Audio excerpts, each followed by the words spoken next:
This is the Illuminati of lawyers that you've never heard of. Most powerful person in America who almost no one knows about.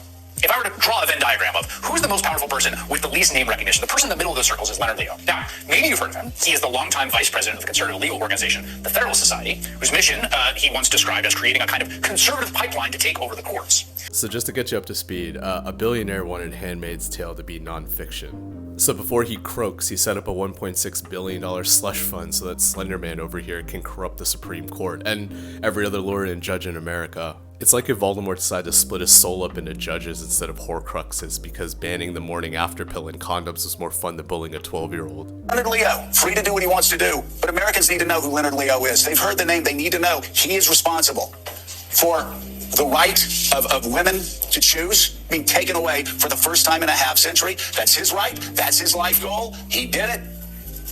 It's a free country, right? He's got $1.5 billion now, something like $1.5 billion now that somebody gave to him.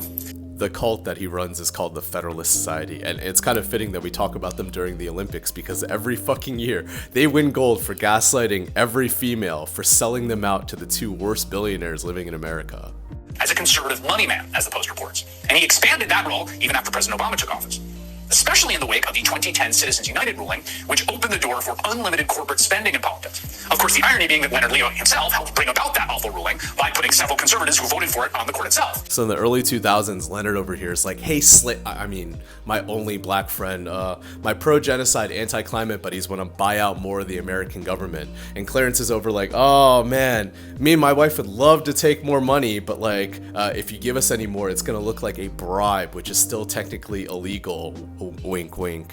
So Leonard's like, bet, hold my fucking beer. He creates this infinite money glitch called Citizens United, which basically lets corporations donate as much money as they want to the political candidates that they want to.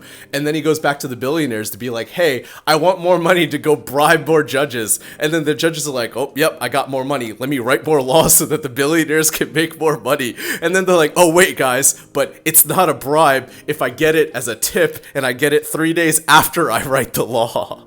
This is the 18th time that I've come to the floor to expose the dark money scheme that has captured and controlled our Supreme Court.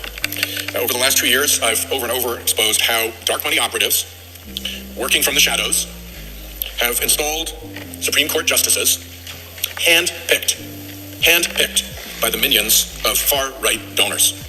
I've exposed the key front groups through which this court-packing operation is driven, and the tactics that the schemers have used to hide the dark money donors who pull its strings.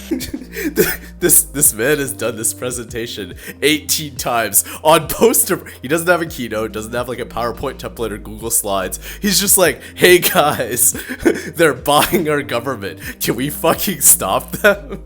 Fuck. Usually Fed stock is able to operate in relative anonymity, quietly working to destroy the equal protection rights of women and minorities. That's a judge that belongs to that fucking frat, bragging about the fact that we all know and he doesn't fucking care. And this is why I don't give a shit about the identity politics of the woke fucks anymore. Because it's like, we are so focused on J.D. Vance and Trump and fucking Clarence Thomas when they're all just fucking pawns that owe this fucker money. Like, there is no way in hell you're gonna convince me that J.D. Vance, with his perfect application of eyeliner, actually gives a shit about gay marriage. It's just one fucking billionaire that's about to croak that doesn't like the fact that two guys can get married now.